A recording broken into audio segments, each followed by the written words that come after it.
Okay, so before writing or before reading, if you're going to read an example answer before reading, if you're going to write before writing, you need to think about these 4 things when it comes to an opinion essay, agree, disagree essay.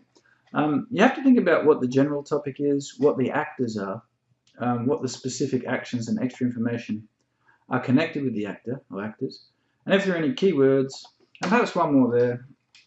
Is it do you agree, or is it to what extent do you agree? Because they're slightly different, those 2 ones there. So let's have a look. It is better for children to grow up in the countryside than in a large city.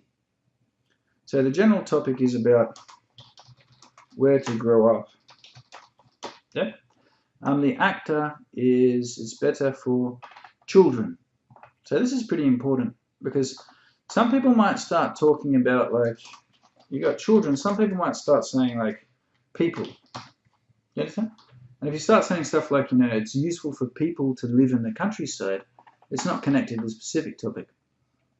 What are the specific actions connected with that? You've got here grow up. So this is interesting, isn't it? It's a little bit different from, let's say, live. Because if I took away grow up, and I just had it's better for children to live in the countryside than in a large city, it's very different. When we're talking about growing up, it's just from when you're like 1, 2, 3, 4, maybe up until you're 18. But when you're living, it's when you're 10, when you're 15, and also when you're 30. Okay? So you have to pay attention to those specific things. It's grow up in the countryside and not living.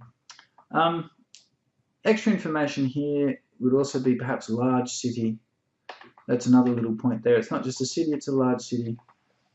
Thinking about keywords, what's a keyword here? Better. Why is better a keyword? It means the reason why it's a keyword is because you're actually asked to compare things. You're not asked to talk about if it's good or bad. For example, I could change that. It's good for children to grow up in the countryside. And if I got rid of that, again, that's a different question. Okay? So you need to be a bit careful with this. You have to answer the specific question. And the specific question is better for children to grow up in the countryside than in a large city. Okay? The last thing is there's nothing here. It could say to what extent do you agree? Or it could say something like do you agree? And if you think about this, they're slightly different things. To what extent do you agree? You could say things like, I fully agree, I mostly agree. You can start using that type of language. I partially agree.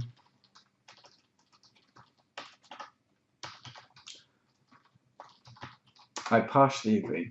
So you can see it means how much do you agree or disagree. This one, do you agree? It's just going to be a yes or no, really. You can also say, yes, I fully agree. I fully agree, but it's not specifically asking you for that. So how about, let's take away this stuff here, and we'll just have to what extent do you agree. Okay? So there we have it, 5 things to think about when it comes to an agree-disagree. If you're talking about discuss both sides or a 2-question essay, that might be a little bit different.